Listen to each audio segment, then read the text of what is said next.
नमस्कार साथियों, KVS TGT Hindi श्रृंखला में मैं वीरेंद्र वीटी क्लासेस की तरफ से आप सभी लोगों का स्वागत करता हूं। आज हम लोग पढ़ेंगे नौबत खाने में इबादत।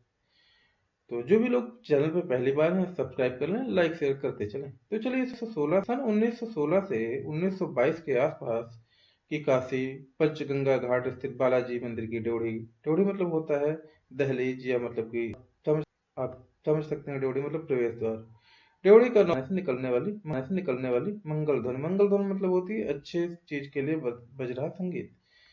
अमीरुद्दीन अभी और बड़ा भाई का है, और बड़ा भाई शमसुद्दीन 9 साल का। दो भाई हैं, अमरुद्दीन और शमसुद्दीन।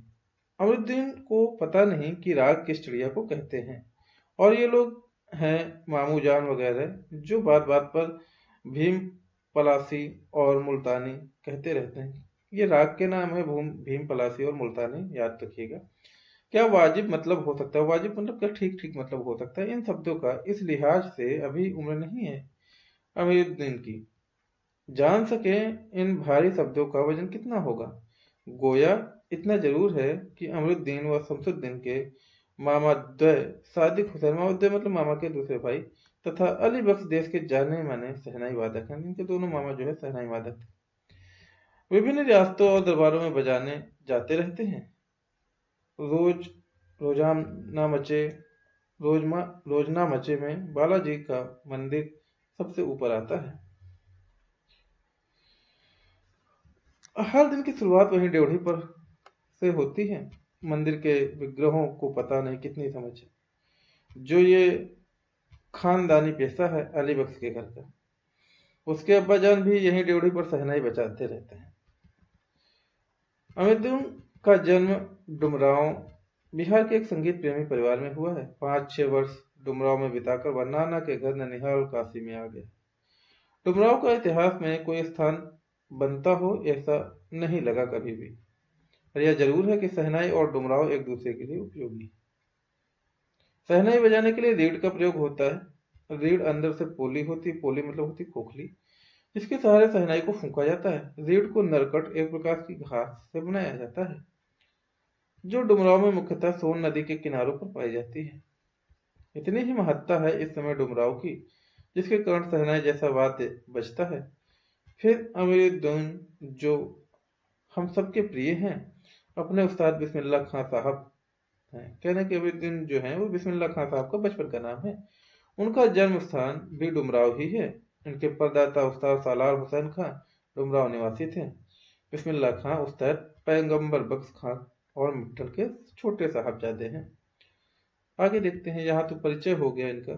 आगे अमीरुद्दीन की उम्र अभी 14 साल है। मसलन बिस्मिल्लाह खां की उम्र अभी 14 साल है।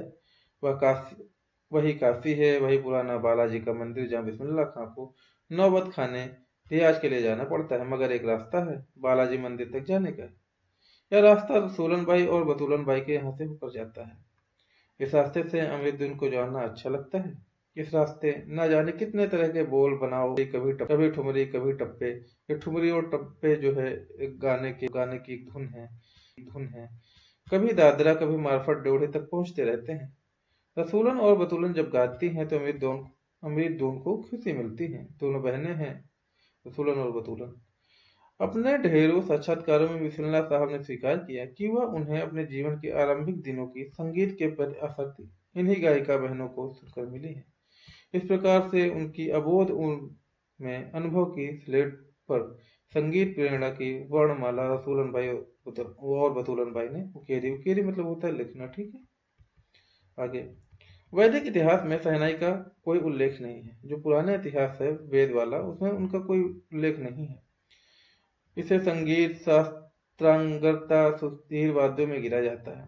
अरबों देश में फूंक कर बजाए जाने वाले, अरब मतलब होता है जो अरब देश है, इसे नाड़ी नरकट या रीढ़ होती है को नय बोलते हैं। शहनाई को सहनेय अर्थात सुशील वाद्यों में शाह की उपाधि दी गई। शाह मतलब होता है राजा, सुशील मतलब होता है सबसे अच्छे। 16वीं शताब्दी के उत्तरार्ध में तानसेन के द्वारा रची संगीत राग कल्पद्रुम से प्राप्त होती, वह शहनाई, मुरली, वंशी, श्रृंगी एवं मूर्छंग आदि का वर्णन आया है। तो ये सारे वाद्य यंत्रों के नाम हैं।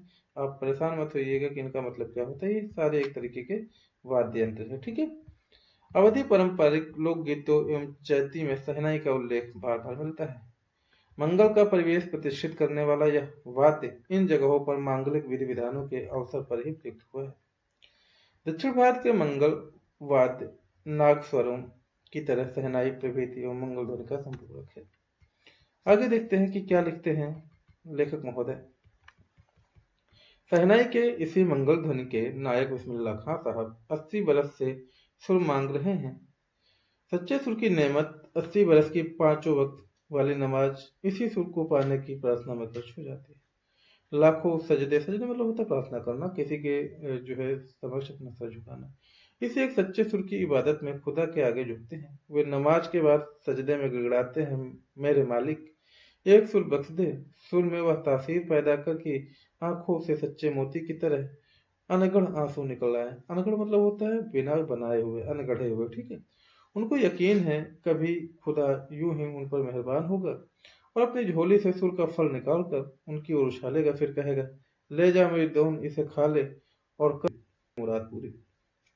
उन उहापोहों से बचने के लिए हम स्वयं किसी शरण, किसी गुफा को खोजते हैं जहां अपनी दुश्चिंताओं, दुर्बलताओं को छोड़ सकें और वहां से अपने लिए एक नया तिलिस्म गढ़ सके। हिरन अपनी ही महक से परेशान पूरे जंगल में उस वरदान को खोजता है जिसकी गमक, गमक मतलब होती खुशबू, उसी में समाई है। 80 बरस से बिस्मिल्लाह खां यही सोचते आए हैं कि वो बरतना तो शुरू को बरतने की तमीज उन्हें सलीके में अभी तक क्यों नहीं आई। बिस्मिल्लाह खां और शहनाई के साथ जिस एक मुस्लिम पर्व का नाम जुड़ा है वह है मुहर्रम। मुहर्रम का महीना वह होता है जिसमें शिया मुसलमान हजरत इमाम हुसैन एवं उनके कुछ वंशज के प्रति अजारदारी मतलब शोक मनाते हैं। पूरे 10 दिनों का शोक वे बताते हैं कि उनके खानदान का कोई व्यक्ति मुहर्रम के दिनों में न तो शहनाई बजाता है, न किसी संगीत के कार्यक्रम में शिरकत करता है। 8वीं तारीख उनके लिए खास महत्व की है। इस दिन खान साहब खड़े होकर शहनाई बजाते हैं। वह दाल मंडी व फातमान के करीब 8 किलोमीटर दूरी तक पैदल रोते हुए नौहा बजाते जाते हैं। ये दाल मंडी और फातमा, जो लोग बनारस से हैं, वाराणसी से हैं, बिलोंग करते हैं, वो लोग इन दोनों स्थानों पे गए होंगे। और एक चीज आपको विशेष बता दें दाल मंडी की, दाल मंडी में आपको दाल नहीं मिलेगी, ठीक है। दाल मंडी जो है वहाँ कपड़ों का काफी ज्यादा कारोबार होता है। मैं गया हुआ हूँ तो मैंने घूमा है ये सारे स्थान, इसलिए बता रहा हूँ। तो जो भी लोग जानते हैं वो कमेंट करिएगा, जो लोग नहीं जानते हैं वो लोग अगर मौका मिले तो जाके फिर कमेंट करिएगा। तो इस दिन कोई राग नहीं बजाता। राग रगनियों का अदायगी का निषेध है। इस निषेध मतलब होता है मना होना, ठीक है। राग रगनियों का निषेध है इस दिन। इनकी आंखें इमाम हुसैन और उनके परिवार के लोगों की शहादत में नम रहती हैं।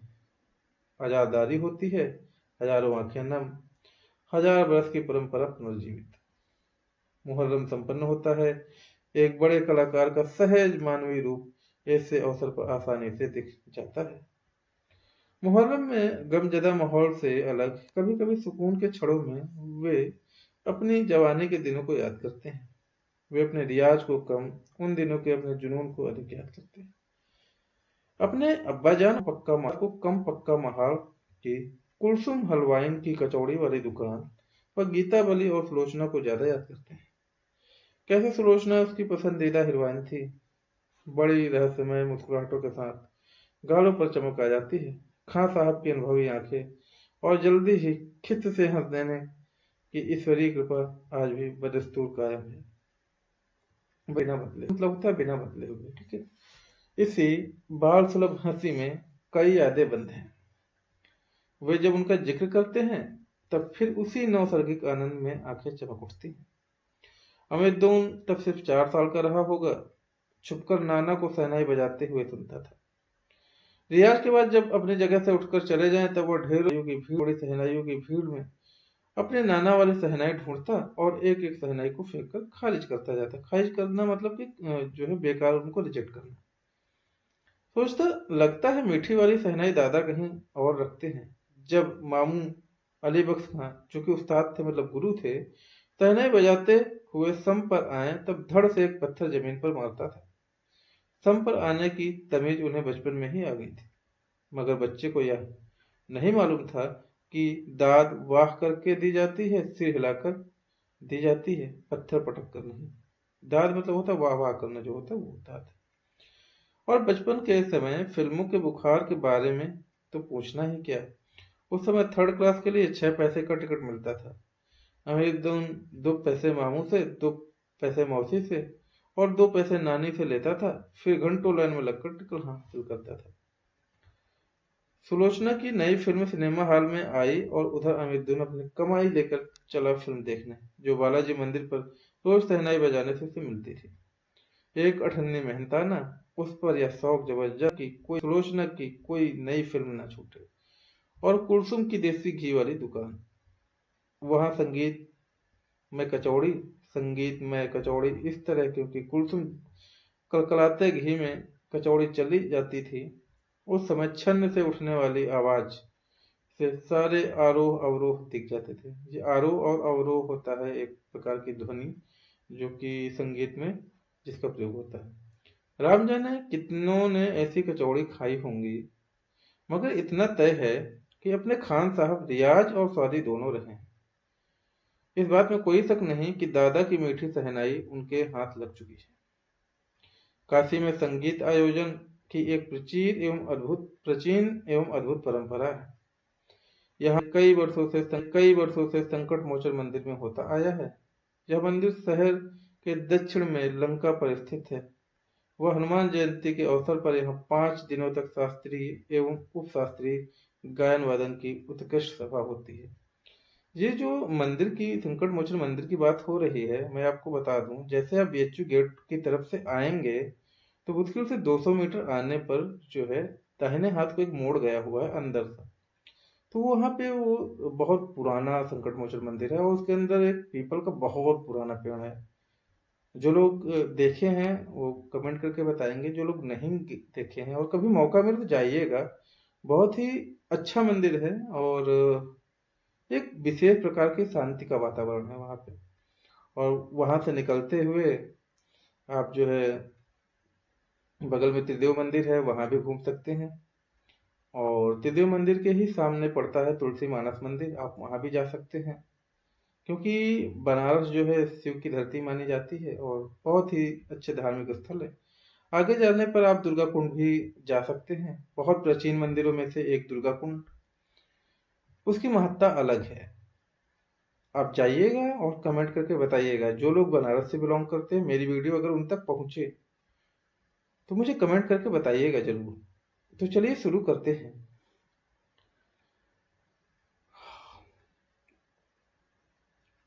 इसमें बिस्मिल्लाह खां अवश्य रहते हैं। अपने मजहब के प्रति अत्यधिक मिलना खा के श्रद्धा काशी विश्वनाथ जी के प्रति भी अपार है। वे जब भी काशी से बाहर रहते हैं तब विश्वनाथ व बालाजी मंदिर की दिशा की ओर मुख करके बैठते हैं। थोड़ी देर ही सही, मगर उसी ओर सुनाई का प्याला घुमा दिया जाता है। भीतर की आस्था रीढ़ के माध्यम से बचती है। खान साहब एक रीढ़ 15 से 20 मिनट के अंदर गीली हो जाती है, तब वे दूसरी रीढ़ का इस्तेमाल कर लिया करते हैं। अक्सर कहते हैं क्या करें मियाँ, ये काशी छोड़कर कहाँ जाएं। गंगा मैया यहाँ, बाबा विश्वनाथ यहाँ, बालाजी का मंदिर यहाँ, यहाँ हमारे खानदान की कई पुश्तों ने शहनाई बजाई है। हमारे नाना तो वहीं बालाजी मंदिर में बाज रह चुके हैं। अब हम क्या करें, मरते दम तक न यह शहनाई छूटेगी न काशी। जिस जमीन ने हमें तालीम दी, जहाँ से अदब पाई, वो कहाँ और मिलेगी। शहनाई और काशी से बढ़कर कोई जन्नत नहीं है इस धरती पर हमारे लिए। काशी संस्कृत की पाठशाला है, शास्त्रों में आनंद कानन के नाम से प्रतिष्ठित। काशी में कलाधर हनुमान व नृत्य विश्वनाथ हैं। काशी में बिस्मिल्लाह खां हैं। काशी में हजारों सालों का इतिहास है, जिसमें पंडित कंठे महाराज हैं, विद्याधरी हैं, बड़े रामदास जी हैं, मौजुद्दीन खां हैं। वे इन रसिकों से उपकृत होने वाला अपार जन समूह है। यह एक अलग काशी है, जिसकी अलग तहजीब है, अपनी बोली, अपने विशिष्ट लोग। इनके अपने उत्सव हैं, अपना गम, अपना सेहरा बनना और अपना नौहर। सेहरा बनना होता है शादी पर विशेष प्रकार से गाया जाने वाला, और या आप कह सकते हैं आयोजन। और नौहा क्या होता है, जब मुस्लिम लोग अपना मनाते हैं, क्या बोलते हैं, रोजा वगैरह। तो एक शोक के समय गाने बजाया जाने वाला एक विशेष प्रकार का वाद्य यंत्र होता है, उसको नौहा कहते हैं। अगर मैं सही हूँ और जो भी लोग हैं इस्लाम से संबंधित हैं वो लोग हमें कमेंट करके बताइएगा कि क्या मैं सच बता रहा हूँ। अगर मैं सच नहीं हूँ, ठीक नहीं हूँ, तो मुझे कृपया सही करिएगा, क्योंकि मुझे इतना इस विषय में पता नहीं है। आप यहाँ आप यहाँ संगीत को भक्ति से, भक्ति को किसी भी धर्म से के कलाकार से, कजरी को चैती से, विश्वनाथ को विशालाक्षी से, बिस्मिल्लाह खां को गंगा द्वार से अलग करके नहीं देख सकते। अक्सर समारोहों एवं उत्सवों में दुनिया कहती है ये बिस्मिल्लाह खां है। बिस्मिल्लाह खां का मतलब बिस्मिल्लाह खां की शहनाई का तात्पर्य बिस्मिल्लाह खां का हाथ। हाथ से आशय इतना भर कि बिस्मिल्लाह खां की फूंक और शहनाई की जादुई आवाज का असर हमारे सिर पर चढ़कर बोलने लगता है। शहनाई में सरगम भरा है, खां साहब को ताल मालूम है, राग मालूम है, ऐसा नहीं कि बोलते जाएंगे। शहनाई में 7 सुर लेकर निकल पड़े। शहनाई में परवरदिगार गंगा मैया उस्ताद की नसीहत लेकर उतर। दुनिया कहती है सुबहान अल्लाह, तिस पर बिस्मिल्लाह खां कहते हैं अहमदुलिल्लाह। छोटी छोटी उपज से मिलकर एक बड़ा आकार बनता है। शहनाई का करतब शुरू होने लगता है। बिस्मिल्लाह खां का संसार शुरू हुआ। फूंक में अजान की तासीर उतरती चली आई। देखते देखते शहनाई 1.5 शतक के साज से 2 शतक का साज बनी। साजों की कतार में सरताज हो गई। अमीरुद्दीन की शहनाई गूंज उठी। उस फकीर की दुआ लगी जिसने अमीरुद्दीन से कहा था बजा बजा। किसी दिन एक शिष्य ने डरते डरते खां साहब को टोका, बाबा आप यहाँ क्या करते हैं, इतनी प्रतिष्ठा है आपकी, अब तो आपको भारत रत्न भी मिल चुका है, जब फटी तहमत न पहना कर अच्छा नहीं लगता। जब भी कोई आता है आप इसी फटी तहमत में सबसे मिलते हैं। खां साहब मुस्कुराए, लाड से भरकर बोले, धत पगली, ये भारत रत्न हमको सहनैया पे मिला है, लुंगिया पे नहीं। तुम लोगों की तरह बनाव सिंगार देखते रहेंगे तो उम्र ही बीत जाती। चिकती सहनाई, तब क्या खाक रियाज हो पाता। ठीक है बिटिया, आगे से नहीं पहनेंगे। तो इस तरीके से आप देख सकते हैं, इतना बता देते हैं कि मालिक से यही दुआ है, फटा सुन न बख्शे, लुंगिया का क्या है, आज फटी है तो कल सी जाएगी। उन्होंने कहा कि ऊपर वाले से मैं कोशिश करता हूँ और हमेशा यही प्रार्थना रहती है कि कभी सुर को फटा न बख्शे, सुर खराब ना हो। ये लुंगी फटी है तो कल सिल जाएगी। सन 2000 से लगा हुआ, विश्वनाथ से लगा हुआ अधिकतम इलाका से मलाई बर्फ बेचने वाले जा चुके हैं। खान साहब को इसकी कमी खलती है। अब देसी घी में वह बात कहाँ, और कहाँ वह कचौड़े जलेबी। खान साहब को बड़ी शिद्दत से कमी खलती है। अब संगातियों के लिए गायकों के मन में कोई आदर नहीं रहा। खां साहब अफसोस जताते हैं, अब घंटों रियाज को कौन पूछता है। हैरान है बिस्मिल्लाह खां, कहाँ वह कजली चैती और कहाँ अदब का जमाना। सचमुच हैरान करती है काशी, पक्का महाल से जैसे मलाई बरफ गया। संगीत, साहित्य और अदब की बहुत सारी हो गई, लुप्त हो गई। एक सच्चे सुसाधक और सामाजिक की भांति बिस्मिल्लाह खां को इन सब की कमी खलती है। काशी में जिस तरह बाबा विश्वनाथ और बिस्मिल्लाह खां एक दूसरे से पूरक रहे हैं, उसी तरह मुहर्रम ताजिया और होली अबीर गुलाल की गंगा जमुनी तहजीब संस्कृत भी एक दूसरे के पूरक रहे हैं। वे जल्दी बहुत कुछ इतिहास बन चुका है, आगे बहुत कुछ इतिहास बन जाएगा। फिर भी कुछ बचा है जैसे सिर्फ काशी में है। काशी आज भी संगीत के स्वर पर जगती है और उसी की थापों पर सोती है। काशी में मरण भी मंगल माना गया है। काशी आनंद कानन है। सबसे बड़ी बात है कि काशी के पास उस्ताद बिस्मिल्लाह खां जैसा लय सुर की तमीज सिखाने वाला नायाब हीरा रहा है, जो हमेशा से दो कौमों को एक होने व आपस में भाईचारे की प्रेरणा देता रहा है।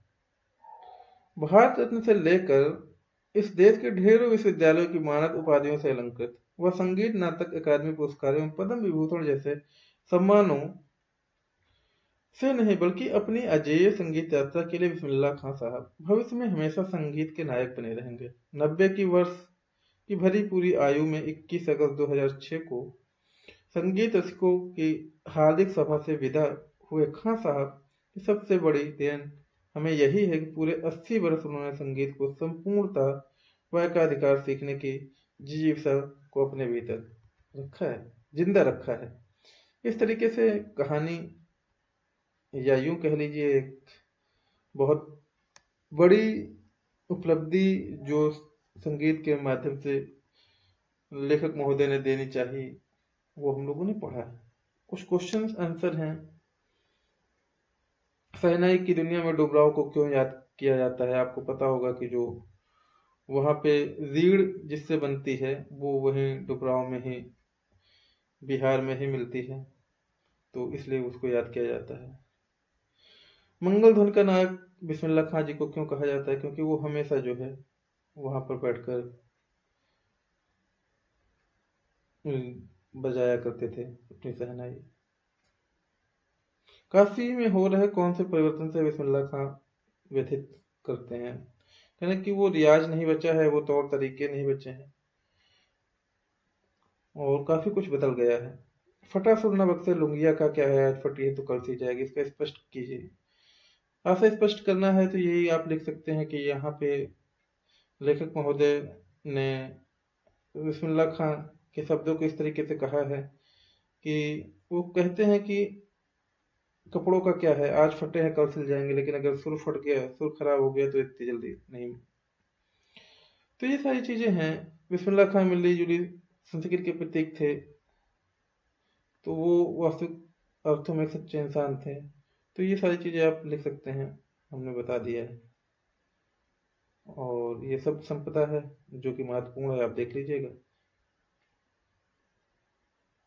कोई भी डाउट हो तो कमेंट करते रहिएगा, मैं फिर आपसे बोल रहा हूँ। आज के लिए इतना ही, मिलते हैं नए वीडियो के साथ में। तब तक के लिए ख्याल रखिए। जो लोग पहली बार हैं चैनल को सब्सक्राइब कर दें, लाइक शेयर करते चलें। धन्यवाद। जय हिंद।